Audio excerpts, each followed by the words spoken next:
কান্দে, হুজুর সবার মুখ দেখি, মারে দেখি না। এই পোলাপানগুলা কেন কান্দে জিজ্ঞাসা করো, বলবে হুজুর মায়ের মতো আদর কেউ করে না। হুজুর আগে এক বেলা ভাত না খাইলে মা টান দিয়া নিয়া ভাত খাওয়াইতো। হুজুর এখন আমার মা নাই, 2-3 বেলা খাবার না খাইলে কেউ একবার জিজ্ঞাসা করে না সন্তান ভাত খাইতো নি।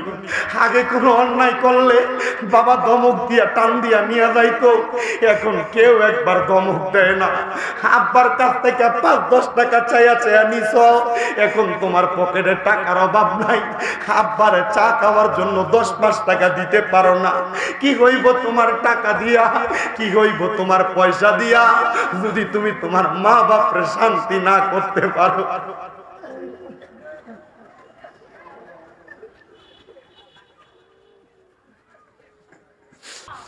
ওরে ভালোবাসি তোমায় বাবা, বুকটা যে যাইছি রে, তোমার কথা হৃদয় মাঝে পড়ছে বারে বারে।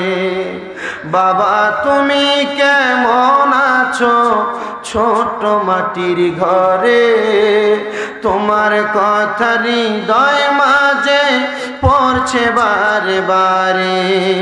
বাবা গো বাবা, বাবা গো বাবা, ওর দরজাটা খুলতে খেয়ে যাই ধোকা।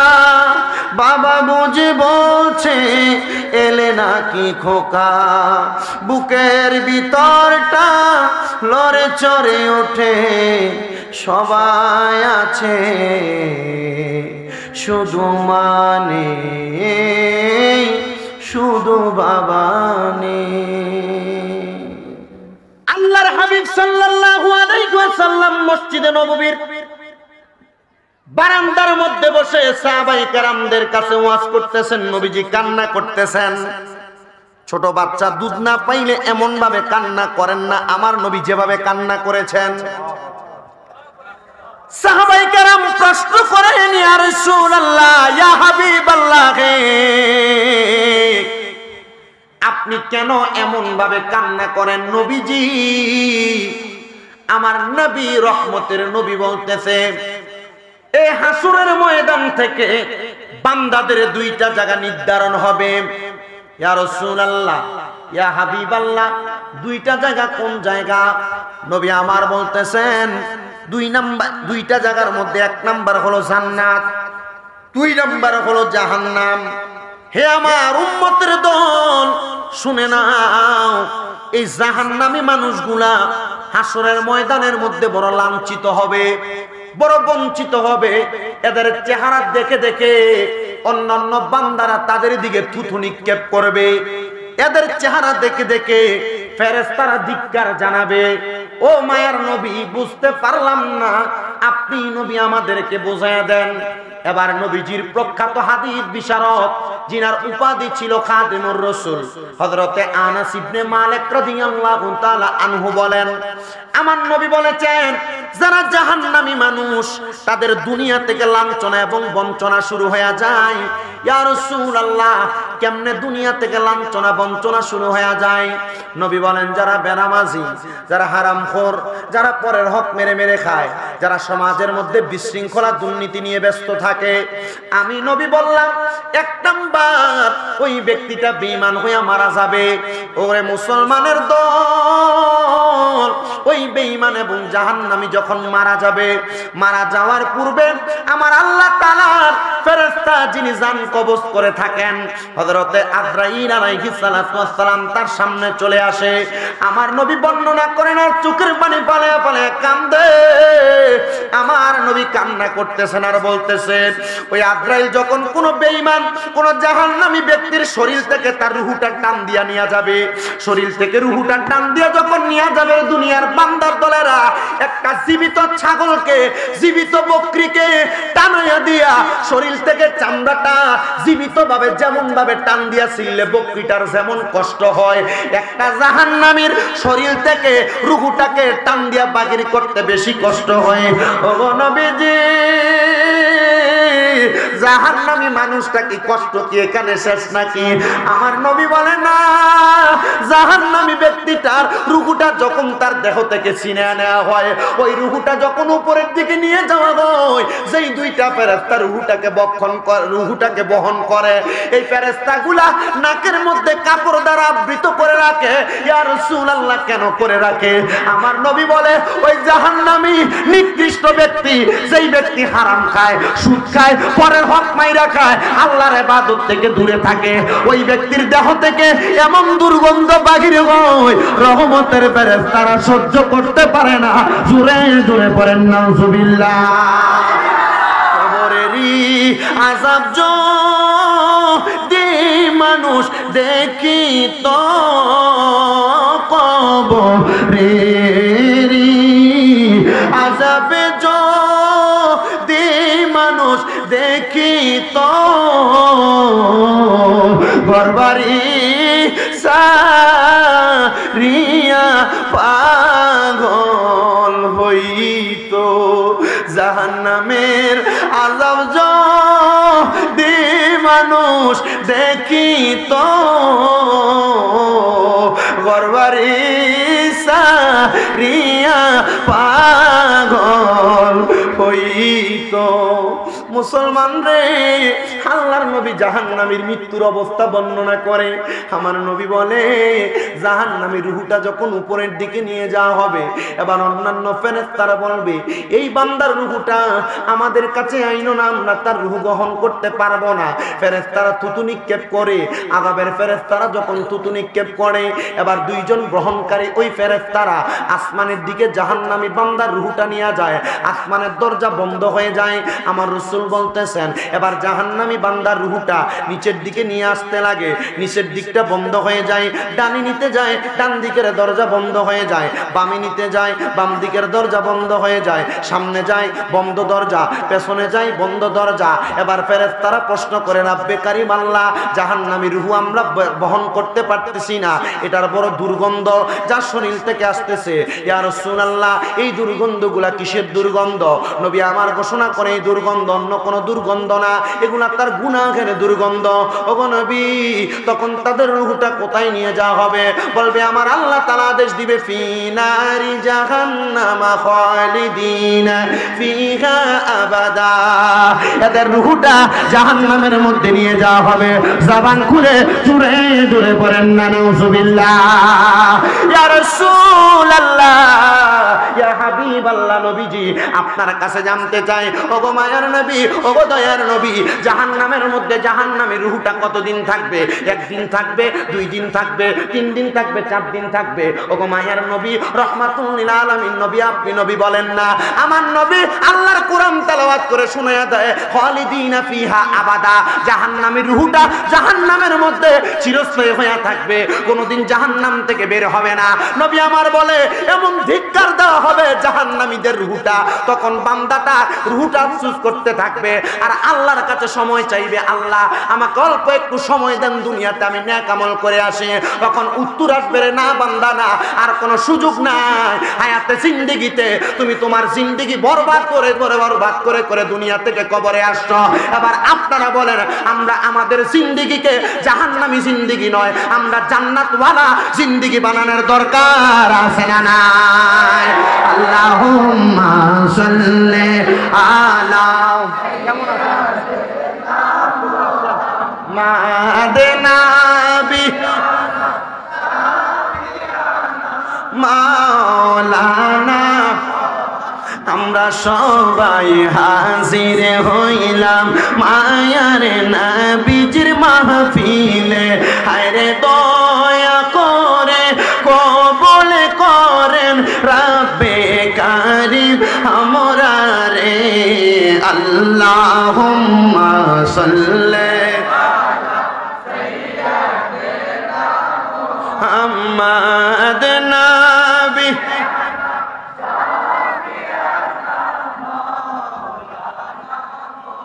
সাহাবায়ে কেরাম ডাক দিয়ে বলি, ইয়া রাসূলুল্লাহ, নবীজি জাহান্নামীদের মৃত্যু থেকে কবর পর্যন্ত অবস্থা বললেন। ও মায়ের নবী, যারা জান্নাতি, যারা নামাজওয়ালা, যারা ঈমানওয়ালা, যারা দুনিয়ার জমিনে হালাল খানেওয়ালা, যারা আল্লাহ এবং রাসূলের প্রেমে জীবনকে সফর্দ করনেওয়ালা, ওই ঈমানদার মুত্তাকি মুসলিম বান্দাটার অবস্থা কেমন হবে?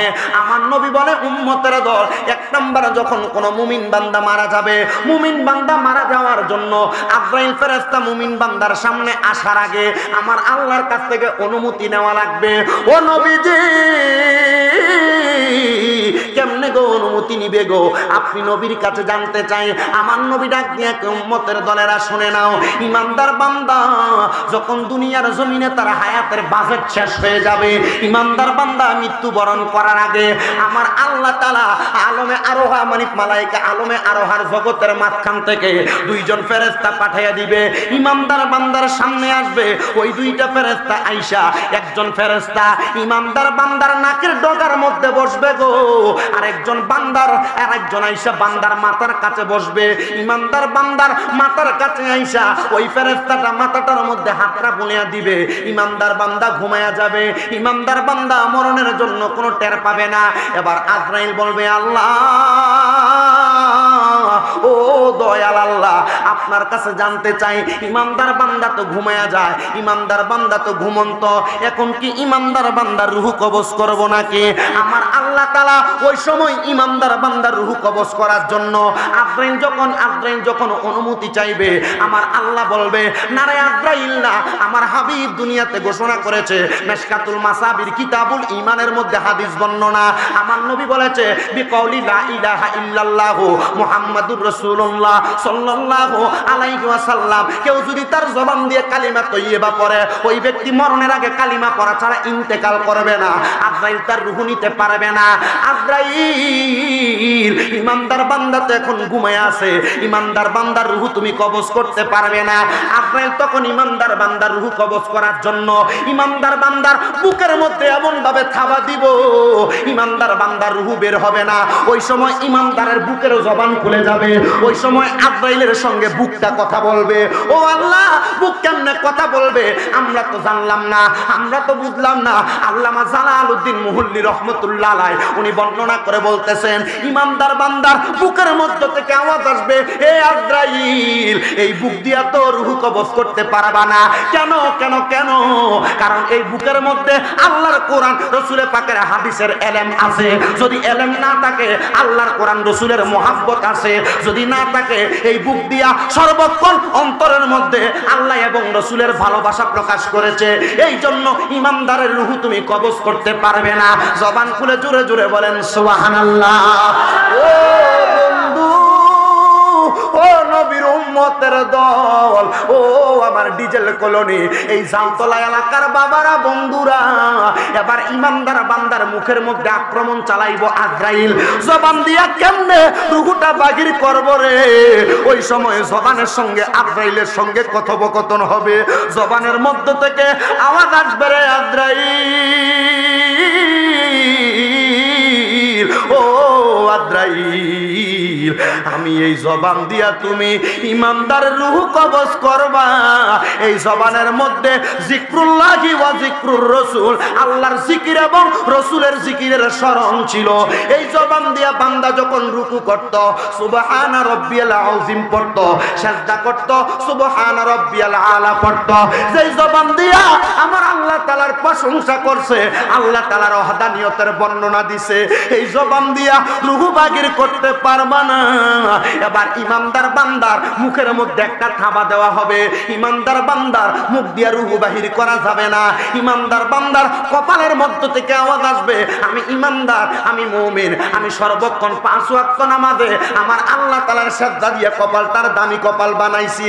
ও বন্ধুরে, যদি নামাজ পড়ে কপালটার দামি বানাইতে পারেন, আজরাইল আপনার জবান দিয়া মুখ দিয়া রূহ কবজ করতে পারবে না।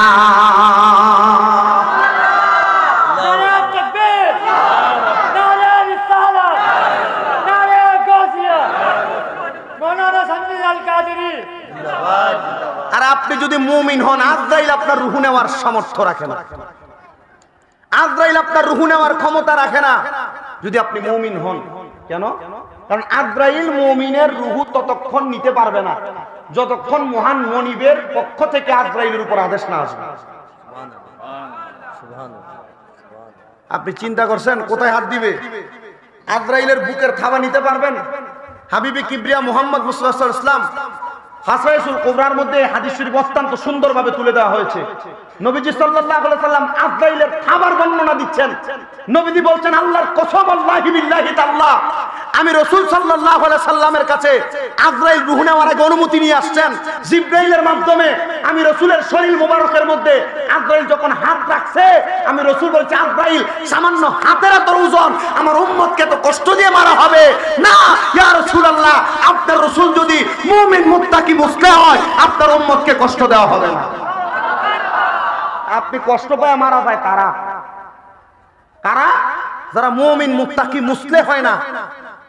মুমিন মুত্তাকি মুসলিম হয় না, তারা কষ্ট পায় মারা যায়। দেখবেন মারা যাওয়ার সময় বিছনায় প্রস্রাব করে দেয়, পায়খানা করে দেয়, জিহ্বায় কামড় দিয়ে মারা যায়, চোখ উল্টে যায়, নাকে মুখে দিয়ে রক্ত বের হয়। কেন জানেন? কারণ আজরাইলের ভয়ঙ্কর চেহারা তখন তার সামনে হাজির হয়ে যায়।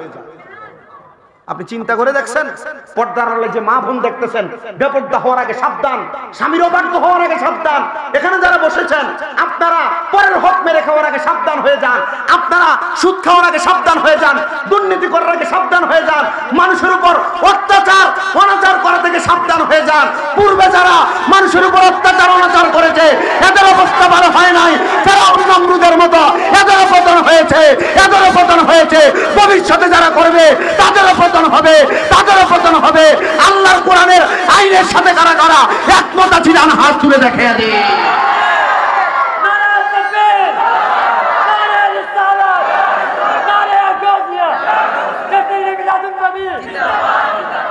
তাহলে যদি ইমানের সাথে মরণ চাইলে দুর্নীতি করা যাবে?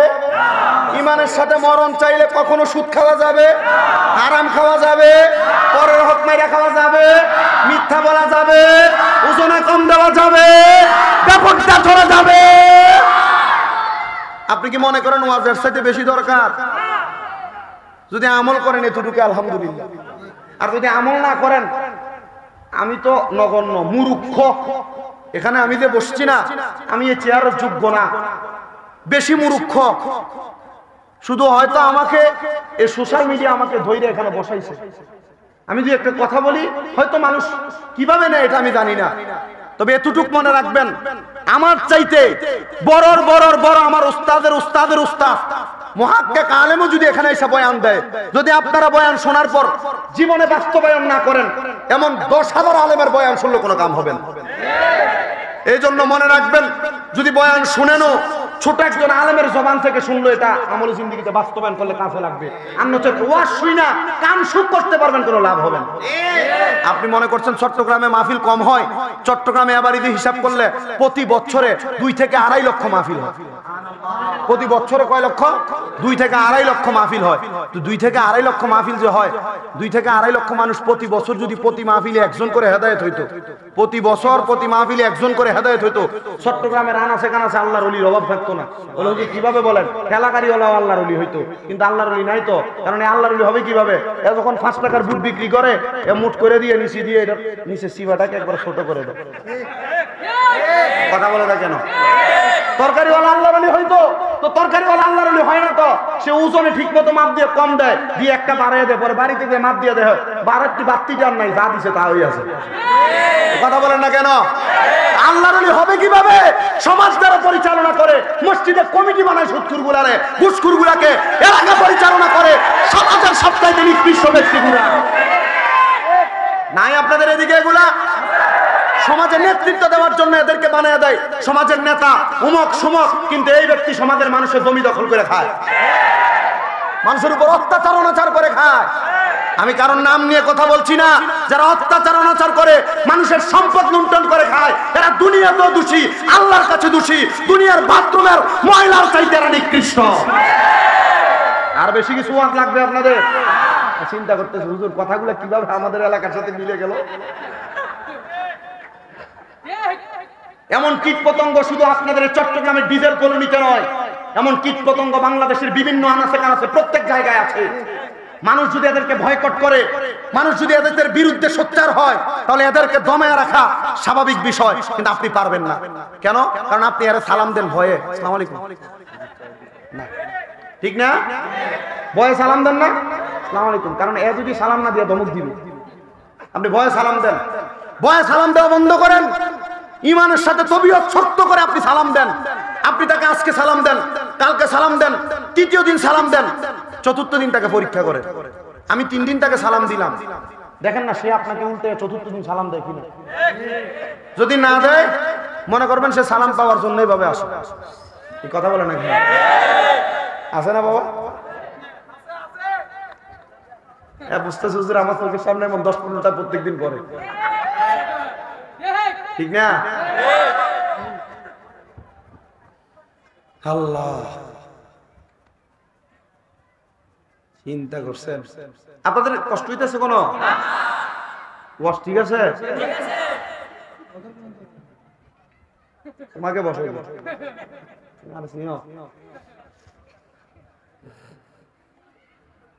আজকে আমার ভাই, কি না নাম আপনার? ইমতিয়াজ সাহেব, ওই যে ইরফান মাহমুদ আপনার ছেলে না, এটা বেশি ভালো ছিল। ভাইয়ের ঘরে আইসা আমি এভাবে কথা বলতে পারতাম না, একটু রেস্ট করছি। আমি মনে হয় এভাবে জীবনে ঘুমাই নাই, খুব আরাম লাগছে আমার কাছে ঘুমানোতে, মনে হয় আধা ঘন্টা। হ্যাঁ, আল্লাহর ওলির জায়গা, ওই জায়গা আমি একটু আমার মাথাটা ফেলছি, ফেলাতে ঘুমাই গেছি। ওই যে আমার ক্যামেরা পার্টনার যে এভাবে মাথা ফালাইছে, ঘাটের সাথে ঘুমাই গেছে। আমার সাথে আসছে আর একটা চট্টগ্রাম ইউনিভার্সিটির মাস্টার্স করা, এখান থেকে মাথায় ভাবে ফেলাই ঘুমাই গেছে।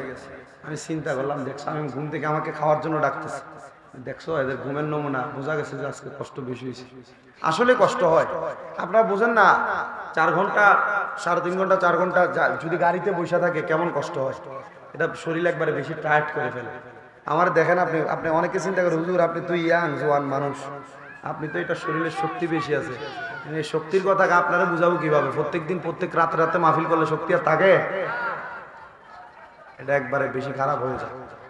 তো মারহাবা, ঘুম থেকে ওঠার পরে যে মুরগির বিরিয়ানি খাওয়াইছে ভাই সাহেব, আর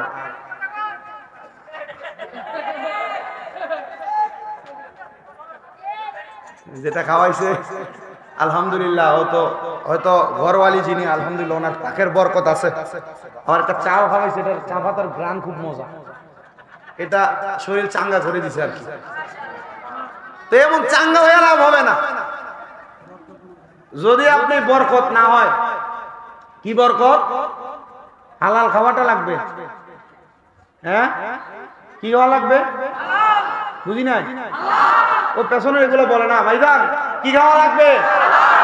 নামাজ যদি 50 ওয়াক্ত করেন কাম হবে না যদি খাবার হালাল না হয়। পাঞ্জাবি সুন্দর, পাগড়ি সুন্দর, দাড়ি সুন্দর, টুপি সুন্দর, খাবার হালাল নাই, শেষ। আছে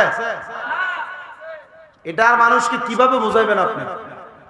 এটা বোঝানোর মতো কোনো লাইন নেই। মূল ধারাবাহিকতায় আসেন। আজরাইল 3 জায়গায় হাত দেওয়ার পরে ব্যর্থ। বুক, মুখ, চেহারা, এই সিনা, লিসান এবং ওয়াজহু, এই 3টা জায়গায় হাত দেওয়ার পরে যখন আজরাইল রূহ কবজ করতে পারবে না, আজরাইল প্রত্যাবর্তন করবে আমার আল্লাহর কাছে। বলছিলাম ইমানদারের রূহ কবজ করার আগে ইমানদারের কাছে ফেরেশতা কয়জন আসছিল? মারহাবা, কয়জন? একজন বসছিল, মারহাবা। দ্বিতীয় জন বসছিল,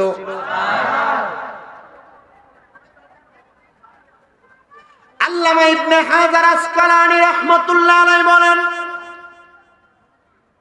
নাকের ডগার কাছে বসনেওয়ালা ফেরেশতার হাতের মধ্যে মেশক আম্বরের আতর থাকবে, আরেকটা হাতের মধ্যে জান্নাতি তুফা আপেল থাকবে। মেশক আম্বরের আতরের সুগন্ধটা ইমানদার বান্দার কাছে যখন নাকের মাথায় লাগাইয়া দিবে, ফেরেশতাটা নাইমা হাতের জান্নাতি তুফা আপেলটা ইমানদার বান্দার সামনে ধরে রাখবে। ইমানদার বান্দা চোখ খুলবে, জান্নাতের প্রত্যেকটা জায়গায় প্রত্যেকটা স্থানে স্থানে আমার আল্লাহ তাআলার নামের সাথে আল্লাহর হাবিব মুহাম্মদ মুস্তাফা আহমদ মুস্তাফা সাল্লাল্লাহু আলাইহি ওয়াসাল্লাম নবীর নাম মুবারক আল্লাহ কোরআনে পাঠালেন নবীকে চিনাতে আল্লাহ দুনিয়া বানালেন নবীর শান একটু জোরে পড়েন না আল্লাহ দুনিয়া বানালেন নবীর বেহেশতের পাতায় পাতায় লতায় লতায় নবীর নাম আর সে আল্লাহর নামের সাথে নবীর নামের মনোগ্রাম আর সে আল্লাহর আমি আমার সাথে বিশাল শায়ের নিয়ে বসে আছি শায়ের ইমরান হুসাইন এর নরমাল চলে আসছে তো এর নাচ গেলে মানুষ এমনি পাগল হয়ে যায় ইনশাআল্লাহ গাওয়াই দিবে একটু পরে একটা আপনারা অসুবিধা হয় আসছেন এখানে আচ্ছা আরে জান্নাতেরই পাতায় পাতায় লতায় লতায় নবীর নাম আর সে আল্লাহর নামের সাথে নবীর নামের মনোগ্রাম আর সে আল্লাহর নামের সাথে নবীর নামের মনোগ্রাম নবীর নামের মনোগ্রাম আল্লাহ হাসরে করিবে নবীর শান বুঝাতে সুন্নিরা কেন নবী নবী করে বুচ্চনিরে মুমিন মুসলমান জান্নাতের আপেল তার মধ্যেও আল্লাহর নামের সাথে নবীর নাম আছে না নাই এবার ইমানদার বান্দা যখন ইমান কবজ করো আল্লাহর কসম রে বান্দা ওই সময় ইমানদার বান্দা আর টের পাবে না ইমানদার বান্দাটা কালিমা পড়তে থাকবে রুহুটা কেমনে আজরাইল কবজ করবে ইমানদার বান্দা টের পাবে না টের পাবে না টের পাবে না এবার ইমানদার বান্দাটা অল্প কিছুক্ষণের জন্য ইন্তেকাল করবে কি করবে কতক্ষণের জন্য এটা মরে গেছে না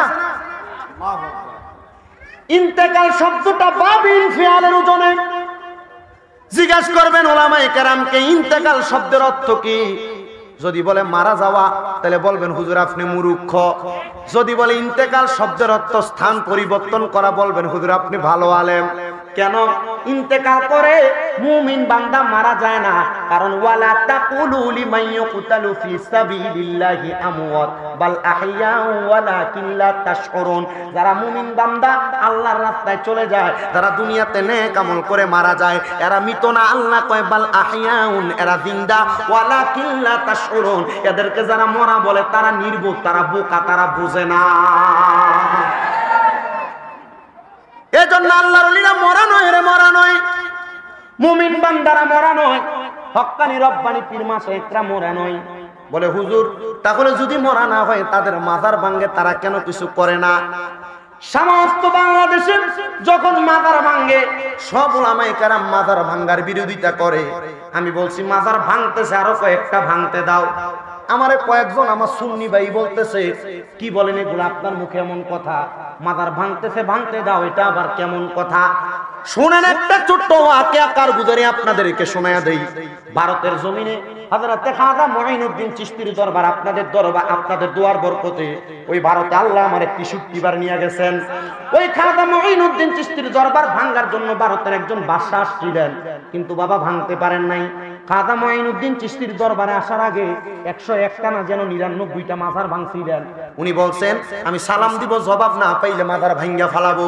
মুঈনুদ্দিন চিশতির দরবারের সামনে আইসা উনি একবার সালাম দিতে আসসালামু আলাইকুম ওয়া রাহমাতুল্লাহ আসসালামু আলাইকুম ইয়া ওলি আল্লাহ জবাব দেয় না দ্বিতীয়বার সালাম দেয় জবাব দেয় না তৃতীয়বার সালাম দিয়েছেন মুঈনুদ্দিন চিশতির দরবার থেকে জবাব আসছে এবার ওই ব্যক্তি বলেন আমি 99টা মাজার ভেঙেছি কিন্তু মুঈনুদ্দিন চিশতির দরবার থেকে আমি জবাব পাইছি সালামের জবাব তখন আমি ইরাদা করলাম আর 2 রাকাত নামাজ পড়ে মুরাকাবা করলাম জিজ্ঞাসা করলাম ও খাজা মুঈনুদ্দিন চিশতি আপনার দরবারের সামনে আমি 3বার 2বার সালাম দিলাম আপনি আমারে জবাব দেন নাই তৃতীয়বার কেন দিলেন বলে আমি এই জায়গার মধ্যে এমনে এমনে থাকি নাই আল্লাহ না বলেছেন যারা আল্লাহর মুমিন বান্দা ইমানদার বান্দা তারা তাদের মাজারে তাদের কবরের মধ্যে এমনে থাকে না ইউসাল্লুন তারা নামাজরত অবস্থায় থাকে আমি নামাজরত অবস্থায় ছিলাম রে তৃতীয় সালাম দেওয়ার সাথে সাথে আমার নামাজ শেষ হওয়ার পরে আমি তোমার সালামের জবাব দিছি ওই বাদশাহ আদা করেছিল রে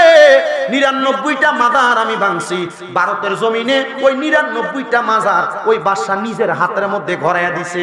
যখন বাংলাদেশে মাজার ভাঙে আমি বলছি ভাঙতে দাও, ভাঙতে দাও, ভাঙতে দাও। ভাঙতে ভাঙতে যখন হক্কানি একটার কাছে যাইয়া পড়বো, আল্লাহর কসম 14 গোষ্ঠী সহ যায় ওই জায়গায় পড়বে। সুবহানাল্লাহ, সুবহানাল্লাহ।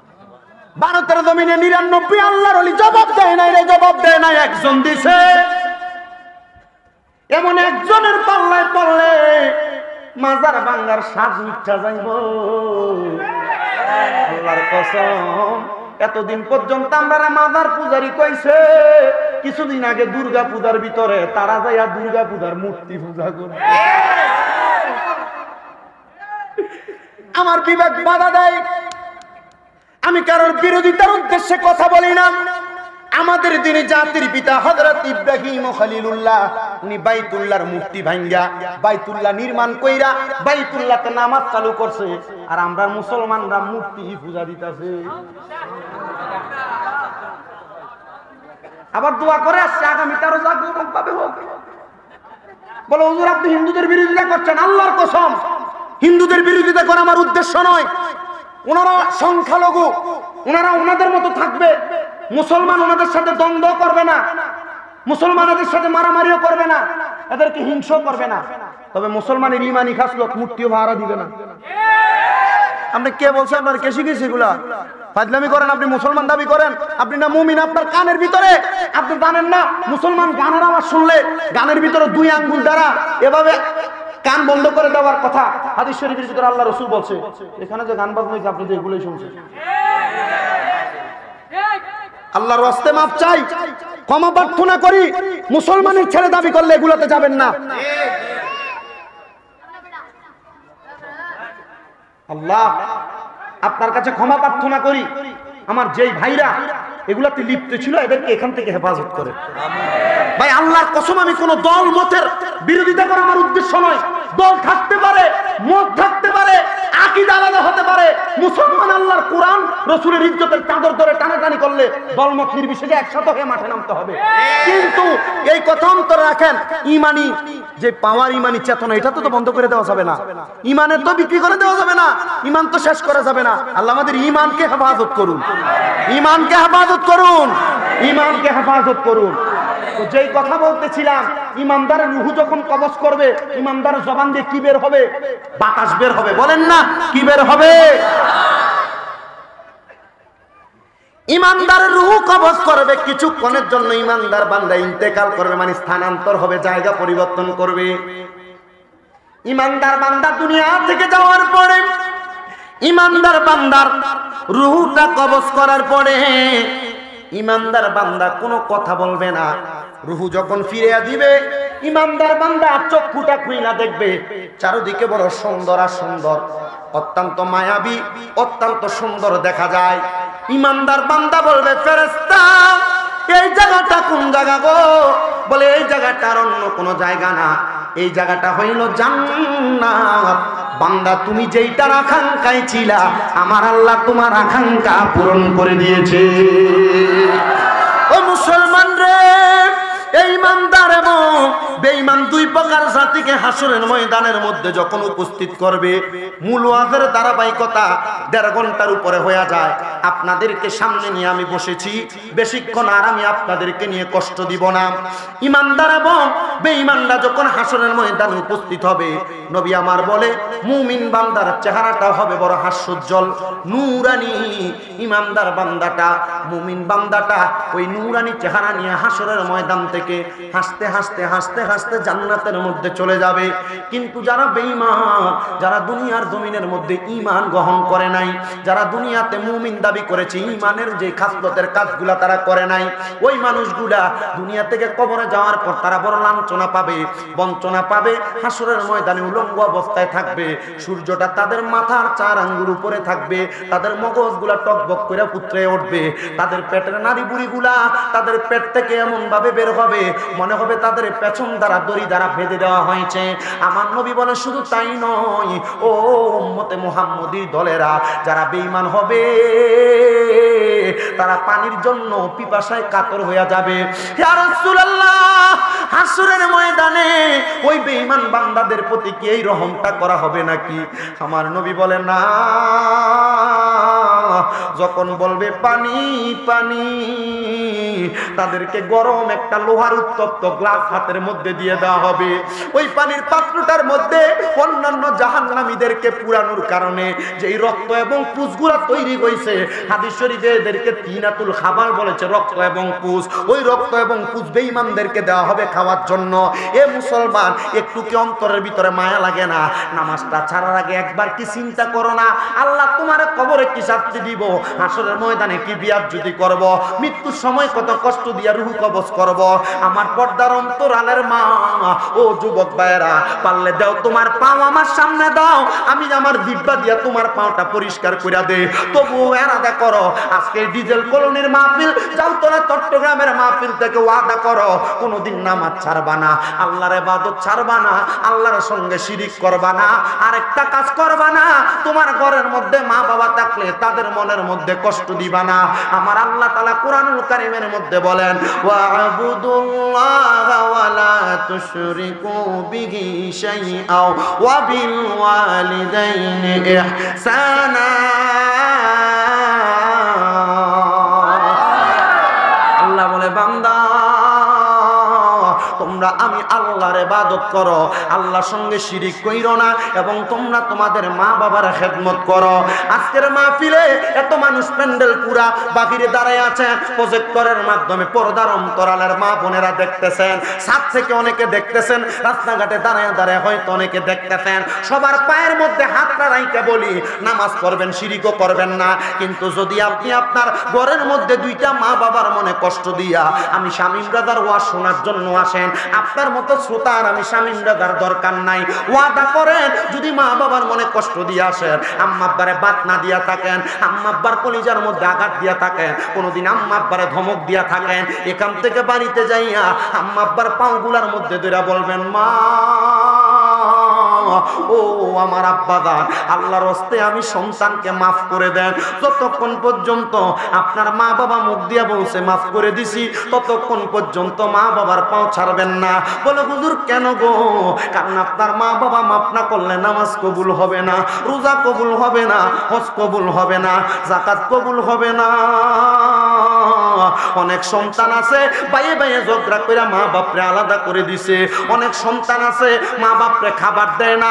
এ সন্তান, তুমি কি ভুলে গেছো তোমার আম্মা জান নিজে না খায়া পান্তা ভাত গুলা তোমার জন্য রাইখা দিছে?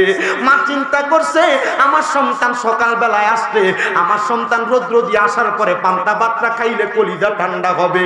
আজকে তোমার মা আজকে অন্ধকার কবরে, তুমি সন্তান তোমার মায়ের মুখে এক লোকমা খাবার তুলা দিতে পারো না। সন্তান একটাবার চিন্তা করো রে সন্তান, আজকে অনেকে আছো তোমার আব্বা জান ঈদের দিনে সিরা লুঙ্গি পরছে, পুরান জামা কাপড় পরছে, কিন্তু তুমি সন্তান রে দামি জামা কাপড় কিনা দিছে। ঈদের দিনে আব্বার পরনে পুরান জামা কাপড় দেখা সন্তান যদি প্রশ্ন করতো, আব্বা আপনি কি নতুন কোন জামা কাপড় পরবেন না? আব্বা উত্তর দিতে, এখন কি আর আমরা ঈদের জামা কাপড় পরার বয়স আছে নাকি? আব্বার কাছে যে টাকা নাই, আব্বা অভাবের কথা তুমি সন্তানকে বলতো না। আব্বা সিরা লুঙ্গিটা পরতো, সিরা পাঞ্জাবিটা পরতো। এখন তুমি সন্তান লক্ষ লক্ষ টাকার মালিক, 500 টাকা দিয়া কিনা তোমার আব্বার একটা লুঙ্গি পরাইতে পারো না। হে সন্তান, আম্মা জানের কাপড়টা ছিঁড়া থাকতো, কাপড় রাস্তার মধ্যে 5-10 টাকা তুমি সন্তানের জন্য বাইন্দা রাখতো। ওই মা আজকে অন্ধকার কবরে, তুমি সন্তান আজকে লাখ লাখ টাকা কামাই করো, কিন্তু মারে একটা কাপড় কিনা ঈদের দিনে পরাইতে পারো না। আল্লাহর হস্তে মাপ চাই রে। আজকের মাহফিল কবুল হবে কি হবে না এটার গ্যারান্টি কেউ দিতে পারবে না, তবে আমি শামীম রাজা একটা গ্যারান্টি দেই, যদি তুমি এখান থেকে বাড়িতে যাইয়া তোমার মার পায়ে ধরে মাপ চাও, বাবার পায়ে ধরে মাপ চাও, আগামীকালকে যদি এলাকার মুরব্বীরা দোকানে দোকানে বৈশা বলে ওই শামীম রেজার কথা শুই না আমার ছেলে আমার পায়ে ধরে মাপ চাইছে, আমার সন্তান আমি মায়ের পায়ে ধরে মাপ চাইছে, ও সন্তান চিন্তা করতেছো হুজুর আমি আমার মা বাবার সাথে কোনো অন্যায় করি নাই, অন্যায় করো আর না করো রে, আম্মা আব্বার পায়ের মধ্যে ধরলে সন্তানের দাম কমে না। আল্লাহর নবী শিখিয়ে দেয় আম্মা আব্বার কদমে চুমা দিলে আল্লাহর জান্নাতের চৌকাটে চুমা দেওয়ার সওয়াব পাওয়া যায়। অনেকে চিন্তা করে হুজুর যাদের বাড়িতে মা আছে তারা বাড়িতে যে মার পায়ে ধরে মাপ চাইবো, আমার তো মা নাই, আমি কার পায়ে ধরে মাপ চাইবো? অনেকে চিন্তা করে হুজুর যাদের বাড়িতে আব্বাই আছে তারা বাড়িতে যে আব্বার পায়ের মধ্যে ধরে মাপ চাইবো, আমার তো বাবা নাই, আমি কার পায়ে ধরে মাপ চাইবো? হে সন্তান আম্মা আব্বার পায়ে ধরে মাপ চাওয়ার সুযোগ বুদ্ধি তোমার নাই।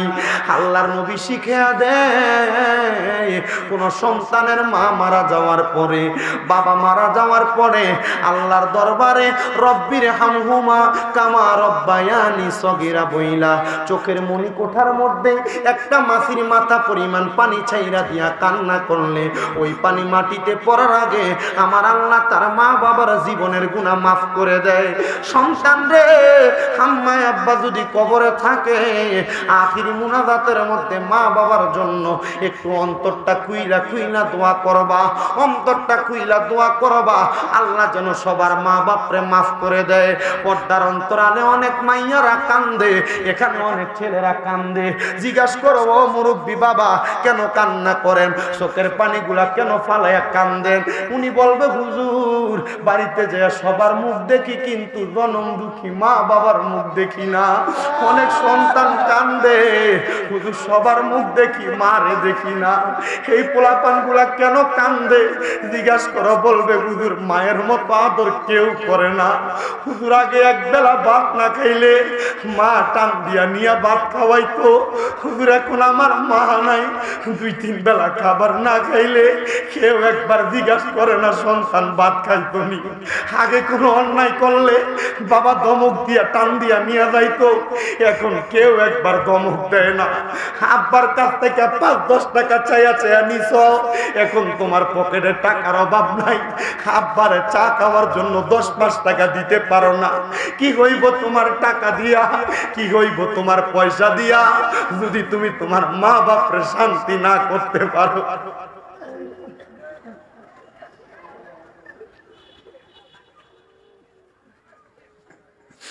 সন্তান রে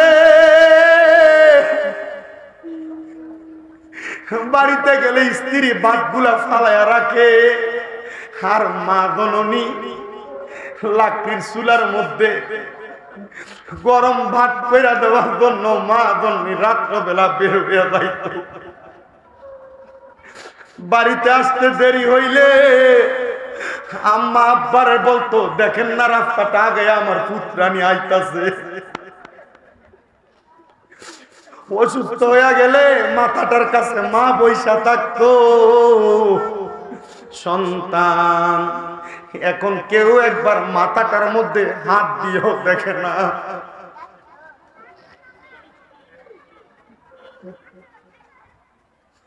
সন্তান মাপ চাই রে, লাখ লাখ টাকা ব্যাংকে পড়ে রয়েছে, যাইয়া দেখো মা বাপরে শান্তি দিতে পারে না। আম্মা আব্বা যা চায় তোমার অর্থ দিয়া সম্পদ দিয়া মা বাবার মনের আশাটা পূরণ কইরো, কারণ টাকা পয়সা থাকবে মা বাপ থাকবে না, এই যত্নটারে থাকতে তুমি রত্নটারে যত্ন করো। নবী বলে আমি সেবি নাই, সেবিতে পারি নাই, সেবিও আমার উম্মত, সেবিও আমার উম্মত। বাবাকে তোমরা কাবা জানিও। কেন? কারণ এদের মনে কষ্ট দিয়া মক্কায় গেল হজ হবে না। বাবাকে তোমরা কাবা জানিও, মদিনা জানিও মাকে, যদি গো তারা বেঁচে থাকে। ওরে ভালোবাসি তোমায় বাবা, বুকটা যে যায় ছিঁড়ে, তোমার কথা হৃদয় মাঝে পড়ছে বারে বারে। বাবা তুমি কেমন আছো ছোট মাটির ঘরে, তোমার কথা হৃদয় মাঝে পড়ছে বারে বারে। বাবা গো বাবা, বাবা গো বাবা, ওর দরজাটা খুলতে খেয়ে যাই ধোকা। বাবা বুঝি বলছে এলে নাকি খোকা, বুকের ভিতরটা লড়ে চড়ে ওঠে। সবাই আছে শুধু মানে, শুধু বাবা নেই।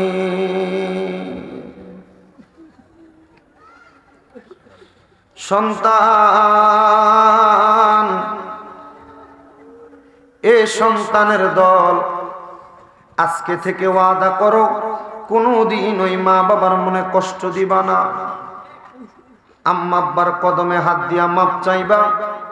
যদি মা বাবা মাপ দুনিয়াতে না থাকে, আম্মা আব্বার কবর জিয়ারত করে করে মাপ চাইবা।